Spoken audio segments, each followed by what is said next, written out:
자, 정치검찰이 이 윤석열 정권의 충성적인 어떤 수사 행보를 이어나가고 있는 그런 가운데서 이번에 또 정작 조사해야 될 사람은 조사하지 않고 엄한 사람들만 들쑤시는 그 소환 통보를 했다라는 그러한 소식이 전해지고 있지 않습니까? 김건희가 받은 디올백, 그 고가의 명품백과 관련해서 정부 여당의 그간의 그 억지스러운 주장을 펼쳤던 대로만 본다면 김건희가 받았던 모든 선물은 대통령 기록물로 등록이 돼야 됩니다. 정부 여당이 주장하는 대로라면요. 그런데 논란의 디올백은 온데간데 없이 사라지고 되려 받았던 선물들 중에서 그 책 선물들, 두 사람이 살았던 그 서초 아크로비스타 분리수거장에서 발견된 것이 최근의 일이지 않습니까? 의도는 하지 않았겠지만 그들이 내세워왔던 그 명분을 스스로 파회해버린 꼴이 된 일이죠. 그러니까 그간의 주장이라면 선물이면 타 국고에 귀속이 돼야 되는데 그 국고 귀속 장소가 아크로비스타 분리수거장이었을 리는 없으니까. 안 그렇습니까? 아무튼 각설하고 결국 이 사안의 본질적인 문제는 김건희가 고가의 명품백을 받았다라는 사실, 서민적인 물품은 거들떠보지도 않고 비싼 명품백 준다라고 하니까 다급히 일정을 잡아서 만났던 사실,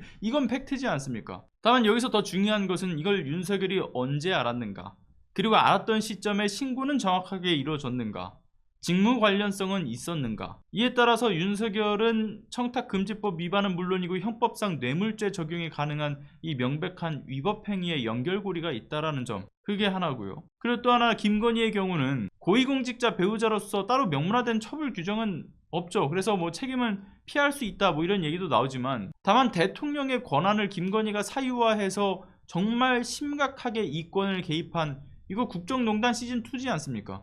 그렇기 때문에 문제 역시 이것도 가벼이 볼 문제가 아니죠. 특히나 그 최재형 목사가 왜 주장했던 그 김건희가 금융위원 인사에 개입하는 그런 전화를 했다라는 것을 들었다, 봤다 라고 했던 것, 그 점에 있어서도 이 사건의 핵심에 접근하려면 당사자인 김건희를 소환조사하는 것이 필수적인 수사지 않겠습니까? 그런데 책 읽는 것을 좋아해서 자기 집 아래에서 분리수거장에 그 입주민들이 버렸던 책들을 종종 가져왔다라고 하는 그 권성희 변호사가 윤석열 김건희가 그 버려둔 책 무더기를 가지고 왔다가 그 가운데서 최재형 목사가 자필로 써서 글을 써가지고 선물했던 책부터, 이순자가 직접 선물한 학살범죄자 전두환의 책, 그리고 김영삼 전 대통령의 가족이 전달했다라고 하는 그 직인이 찍혀있는 회고록, 이런 것들이 다 버려져 있던 것을 발견했던 거지 않습니까? 그래서 주워온 거죠. 그런데 검찰이 다름 아닌 권성희 변호사 보고 그 분리수거장에서 가져온 최재형 목사의 책들을 가지고 출석을 해라, 이런 식으로 통보를 했다라는 것도 웃기는 일이고, 뿐만 아니라 서울의 소리 백은종 대표 역시도 검찰 조사를 받는다라고 알려졌죠. 참고로 백은종 대표는 이날 조사에서 이 최재형 목사와의 직무 관련성을 소명하려고 이제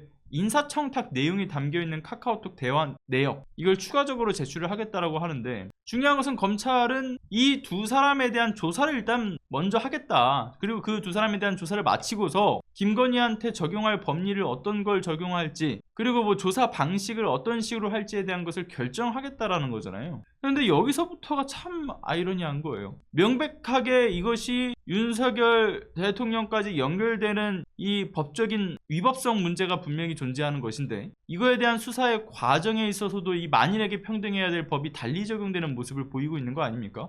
아니, 준 사람도, 그리고 고작 버린 물건을 주워왔던 사람도 소환조사를 하면서 정작 논란의 당사자는 소환조사를 하지 않고 있어요. 그러면서 조사 방식과 법리를 생각하겠다라는 거, 이거 검찰의 정말 눈물겨운 김건희 의전 수사 아니겠습니까? 그리고 이런 검찰의 노력의 배경에는 이 인사권을 압박수단으로 해서 최근에 강행되었던 이 검찰의 대규모 인사에 김건희 수사팀은 물갈이 돼서 완전히 그냥 와해되고, 이원석 그 검찰총장이 지시했던 대로 수사의 속도가 붙기는커녕 이거 더 깜깜이가 되어버릴 게 자명해졌죠.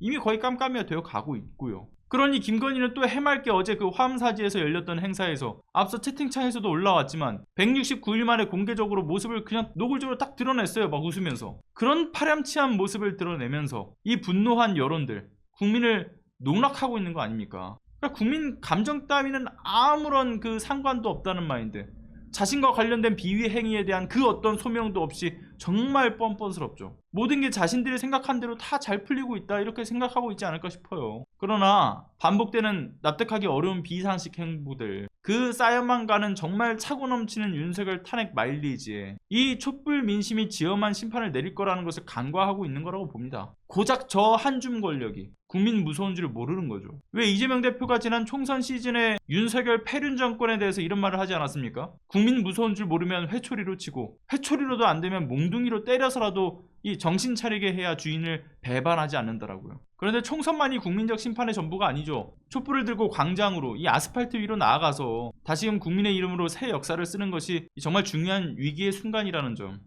종지부는 역시나 시민 권력의 힘으로 이뤄내야 된다라고 봅니다.